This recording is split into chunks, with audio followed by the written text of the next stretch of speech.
და საქართველოს მთავარ პროკურატურასთან საფინანსო კომპანია საქართველოს დაზარალებული მიანაბრეები დღეს აქციას მართავდნენ. აქციის მონაწილეები საქართველოს პროკურატურას და უშუალოდ მთავარ პროკურორს მოუწოდებდნენ მოხდეს საფინანსო კომპანია საქართველოს საქმიანობის შესწავლა და სწორედ საფინანსო კომპანია საქართველოს გარშემო განვითარებულ მოვლენებზე რადიო მაესტროს პირდაპირ ეთერში ისაუბრებს არასამთავრობო ორგანიზაცია ადამიანის უფლებების ცენტრის იურისტი ეკალომიძე. ქალბატონო ეკა, მოგესალმებით, მადლობას გიხდით გადაცემაში მონაწილეობისთვის.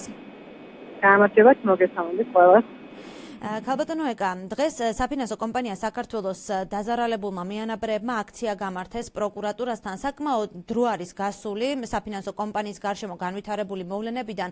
თაღლითობის ბრალდებით არიან დაკავებული პირები. ამ დროისათვის რა ეტაპზე არის გამოძიება და არის თუ არა რაიმე სიახლე საქმეში? პირველ რიგში რა თქმა უნდა მინდა გითხრათ, რომ ამ საქმესთან დაკავშირებით ადამიანის უფლებათა ცენტრი პირველივე დღიდან აქტიურად იყო ჩართული და დღემდე მონიტორინგს უწევს თუ რა ვითარებაა და რა მდგომარეობაა დღეს სასამართლოს და ამ მიანაბრების გარშემო. იცით, რომ სასამართლოს საქმის განხილვა მიმდინარეობს თბილისის საქალაქო სასამართლოში, დაკავებულები არიან კომპანიის დამფუძნებლები. რა თქმა უნდა, სასამართლოში ხანგრძლივი პროცესია აღნიშნული საქმის განხილვა, იცით, რომ სხვათვის დამკვირვებლებია აღნიშნული პროცესი გაგრძელდეს, ვინაიდან საკმაოდ დიდი რაოდენობა მოწმეების დასაკითხი და აქაც არის კითხვები, რამდენად შესაძლებელი იქნება, რომ ფაქტურად 1500 მოწმე დასაკითხი და როგორ განხორციელდება სხვათვის განმავლობაში ამოწმების საკითხვა.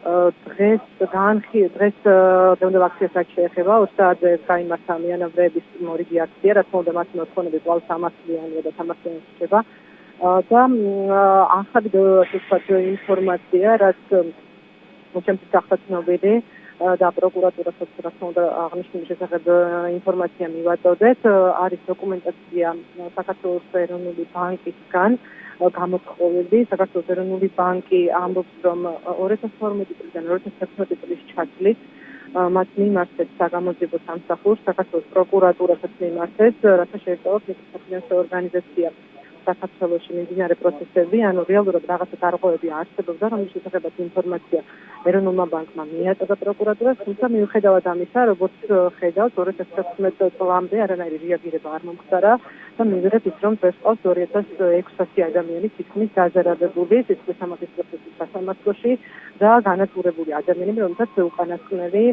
ქონება, უკანასკნელი განაზრები დაკარგეს. ჩვენ გაგვიჩნდა ძალიან დიდი კითხვები, რომ რატომ ხდებოდა ისე, რომ 2012 წელსაც, 2013 წელს, 2014 წელს არის დოკუმენტურად დადასტურებული, თუ არსებობდა რაიმე სახის დარღვევები მიკროსაფინანსო ორგანიზაციის შესახებ, რატომ არ მოხდა პროკურატურის მიერ რეაგირება, სათანადო რეაგირება და მაშინვე შესწავლა იმ საკითხების, რაც დღესაც და უკვე დღის წესრიგში და უკვე მივიღეთ ათასობით დაზარალებული მიანაბრე. ჩვენი მოთხოვნა ამ შემთხვევაში არის ის, რომ გაეცეს კითხვებს პასუხი დაზარალებულებმა ჯერ კიდევ ერთის მიმართეს პროკურატურას, რომ მიაწოდონ ინფორმაცია რა სახის ნაბიჯები გადაწყდა პროკურატურამ 2012 წლიდან აი იმ 6 მიმართვაზე, რომელიც საქართველოს ეროვნულმა ბანკმა გააგზავნა მიკროსაფინანსო ორგანიზაცია საქართველოში მიმდინარე კანონდარღვევებთან დაკავშირებით და თავისი სტილი პასუხისგებლობა აქ პროკურატურასაც აქვს გასაღები.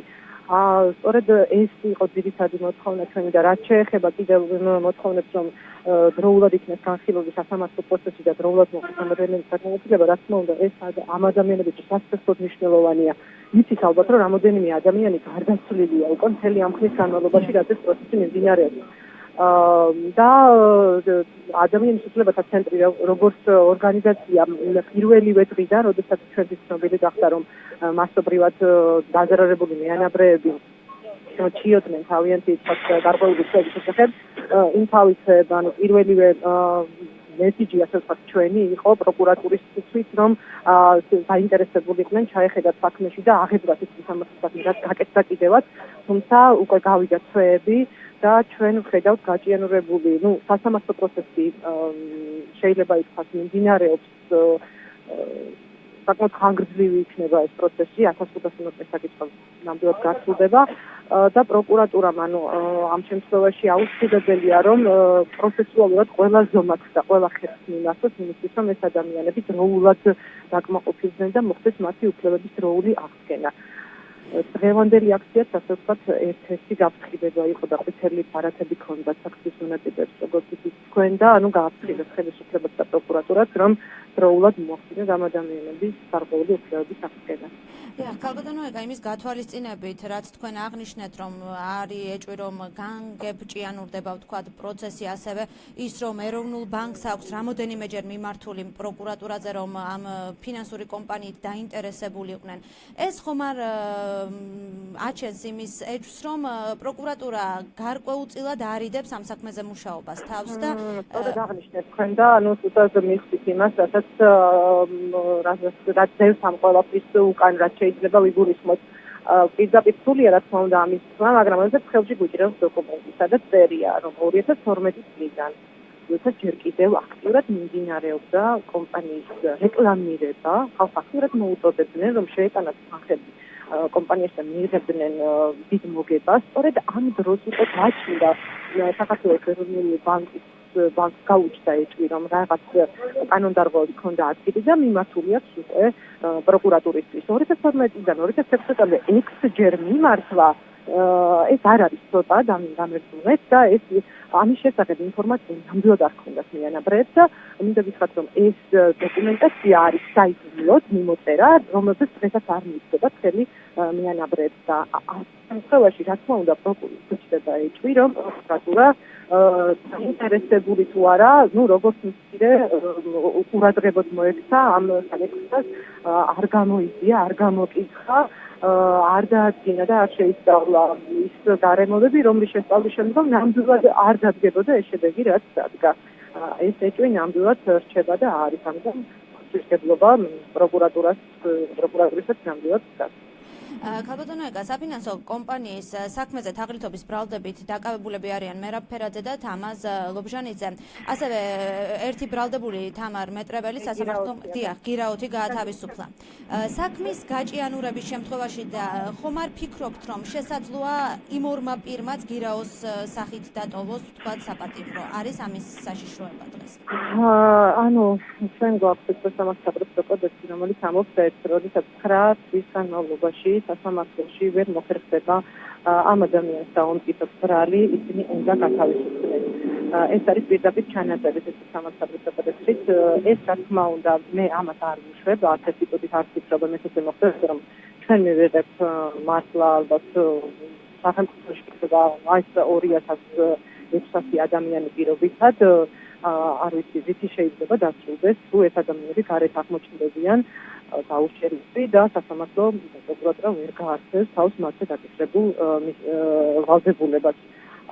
ამ შემთხვევაში ძალიან ცუდი და სავალალო შედეგი იქნება სახელმწიფოს ხსიარად. საპარლამენტო კომიტეტს არის შექმნილი, როგორც იცით, და ივლისში ელოდებიან შესაბამის დასკვნას ამ საკითხზე. ამ ადამიანებს ჯერჯერობით აქვს იმედი, თუმცა კიდევ და კიდევ ვიმეორებ, არის ძალიან ბევრი ბუნდოვანება ამ საქმეში, თუნდაც ეს ეროვნული ბანკის მოწერილობა, რომელიც ძალიან ბევრ კითხვის ნიშანს აჩენს და ძალიან უნდობლობის ხარისხს, ასე ვთქვათ, საკმაოდ მაღალი უნდობლობის ხარისხია, როგორც პროკურატურის მიმართ, არ ჯერჯერობით სასამართლოს მიმართ, მაგრამ პროკურატურის მიმართ არის საკმაოდ მაღალი უნდობლობა და სახელმწიფო აინტერესებას ნაკლებად იჩენს, რომ ეს ადამიანები ამათგან სახელმწიფოები მაქსიმალურად შემჭირებულ ვადებში და მაქსიმალურად ეფექტურად იქნას აღდგენილი. ამიტომ ვფიქრობ, რომ არ არის ამ ადამიანების გამოსვლაში არაფერი რაიმე ისეთი, რომელიც არღვევს ან კანონს, ან ეს ადამიანები იწვევენ თავიანთი გარკვეული უფლების აღდგენას. ეს არის ნორმალური. ისეთ პირობებში, როდესაც ქვეყანაში მიმდინარეობს რეკლამა, საზოგადოებრივი არქივიდან დაწყებული ტელევიზიები აქტიურად მოუწოდებდნენ და რეკლამას მოუწევდნენ ისეთ კომპანიას, რომელიც თურმე საქმიანობდა, რომელსაც თურმე აღჩანდა არანაირი ბალანსი, და რამოდენიმე ათეული მანქანისა და მილიონობით ქონება ჰქონდა მათთან აღებული. ეს იცოდა საქართველოს ეროვნულმა ბანკმა, ეს იცოდა უკვე პროკურატურამ აქ ეს ყველაფერი დარჩა ასე და მივედით ამ დღევანდელ მდგომარეობამდე ნამდვილად ჩვენდება კითხვები და პასუხისმგებლობის საკითხი ხდება სახელმწიფო ვალდებულია რეაგირება მოხდეს ვალდებულია ყველა ღონისძიება ამ ადამიანების საზოგადოებრივი აქციები ნამდვილად არასასურველი და ძალიან სრული ვითარებაა და ამიტომ რომ გადაიზარდოს ეს ყველაფერი უმართალ პროცესებად იქცეს ვინედოვნებ რომ სახელმწიფოს პროკურატურას შესაბამისი ორგანოების დაინტერესებიან კიდევ უფრო მეტად ვიდრე იყვნენ დაინტერესებული ვინაიდან ეს ადამიანები ნამდვილად არ გაჩერდებიან ამ ადამიანების გამოაცალეს ბოლო ლუკმა ამ ადამიანების გამოაცალეს ბოლო დანაზოგი და უამრავი მათგანი არის უკიდურესად გაჭირვების ზღვარზე და იცით ალბათ რამდენი მათგანი დაიღუპა კიდეც და გადაყვა აი ამ სიტუაციას. მედოვნებს რომ სახელმწიფოს ექნება შესაბამისი რეაგირება რომ მალე და მოახდენს სათანადოდ ამ ადამიანების უფლებების დაცვა. ჩვენ ამაში გვერდში ვიწევთ. დიახ, ქალბატონო, თქვენ ახსენეთ საპარლამენტო კომისია, ამასთან დაკავშირებით მათ საქმის საკითხის შესწავლა უნდა უზრუნველყოს მომხსენებელთა ჯგუფმა და 20 ივლისამდე უნდა წარუდგინოს მათი დასკვნა პარლამენტის ბიუროს. ამასთან დაკავშირებით როგორი არის მოლოდინები და როგორ ფიქრობთ, ეს დასკვნა რამდენად შეცვლის რაიმეს არსებულ საქმეში? სწორედ ის რომ ამ ხმები ამდენი ხნის განმავლობაში ეს ადამიანები იცხოვდნენ შეხვედრებს, იცხოვდნენ საპარლამენტო კომისიის შექმნას, ეს იყო გაჭიანურებული ხმის არაერთი შეხვედრა, არაერთი შეხვედრა თუ ვთქვათ აქცია ჰქონდათ ამ ადამიანებს, ვერ გეტყვით წლის განმავლობაში ძალიან აქტიურები იყვნენ და მართლა ძალიან ბევრ რამეს მიაღწიეს და მე ვიცი რომ ეს არის მათი დამსახურება და არა სახელმწიფოს დამსახურება, რომ დღეს თუნდაც ის ადამიანები არიან ბრალდებული სიკავით ორგანიზაციებს, რომლებიც გვერდზე წაუდგნენ ის ადამიანები, რომლებიც ყოველდღე გამოდიოდნენ ქუჩაში და ასეთირებდნენ თავიანთი უფლებებისათვის, ეს მათი დამსახურება. სახელმწიფოს სხვა გზა არ დარჩა გარდა იმისა, რომ ემოქმედა, ამიტომ რომ დესტაბილიზაციას გამოიწვია. დღეს უკვე რაც არის შექმნილი პარლამენტში, ესეც დიდი მათი მიღწევა არის, ეს ყველაფერი მათი დამსახურება. დიდი იმედი იმის, რომ რაიმე კონკრეტული შედეგი დაიდრება, არ მაქვს იმას ვეკითხრათ, თუმცა ვფიქრობ, რომ მნიშვნელოვანი იქნება საპარლამენტმა ამ დონეზე მიიღოს გადაწყვეტილება, თუნდაც რომ ეს ადამიანები ნამდვილად არიან დაზარალებულები ამ საფინანსო ორგანიზაციის მიერ და სხვადასხვა ორგანიზაციები, რომლებიც განსაქმიანობას ეწევიან, გაცმაოდა იქნება ეს მესიჯი მათთვის, რომ ყოველთვის ისმენ ფრთხილად და მოქალაქეები ასეთ მდგომარეობაზე არ მიიღწევს. მაქვს იმედი იმის, რომ ჯერჯერობით იმის გვაქვს, რომ პარლამენტი ქმედით ნაბიჯს გადაწყობს, ეს დასმაც იქნება არა მხოლოდ კურსზე დაწერილი, არამედ რეალობასთან ახლოს და ეს ადამიანები შეიძლება თუნდაც იცოდნენ, რომ მათი უფლება სამომავლოდ მაინც იქნება და ამის მედი გვაქვს. თუმცა კიდევ ერთხელ ვიმეორებ, უკვე ძალიან დიდი დრო გავიდა და არანაირი ფინანსური ანაზღაურება ამ ადამიანებს არ მიუღია ძალიან განმავლობაში. ერთი თეთრითაც არავინ დახმარებია ან სახელმწიფოსგან რა თქმა უნდა ისინი დახმარებას არ ელიან, ისინი ელიან რომ 3 მილიონი სამართლის შედეგად მოხდეს მათი ანაზღაურება და გამოგვიღა 3 მილიონი და ამაში დაეხმაროს ყველა სახელმწიფო ორგანო თუ ორგანიზაცია, რომელსაც ევალება აღნიშნულდა. პირველ რიგში რა თქმა უნდა ეს არის პროკურატურა. პირველ რიგში უნდა გამოიწვიოს დაადგინოს და პასუხი აქვს ყველა იმ ქმედებაზე, რაც ევალებოდა გაეკეთებინა და გააკეთოს ყველა ღონე იხმაროს, იმიტომ რომ ეს ადამიანები დააკმაყოფილონ და მათი პროცესი ასე თუ ისე მაინც იყოს საკმაყოფილებელი. აი ეს არის მოლოდინი ამ ეტაპზე. მადლობა ქალბატონო ეკა გადაცემაში მონაწილეობისათვის. რადიო მაესტროს მსმენელებს შევახსენებ, პირდაპირ ეთერში არასამთავრობო ორგანიზაცია ადამიანის უფლებების ცენტრის იურისტი ეკა ლუმიძე საუბრობდა. გადაცემა რადიოაქტიური ზონა დასრულებულია. სტუდიაში ნათია ხაჭაპურიძე მუშაობდა. ნახვამდის.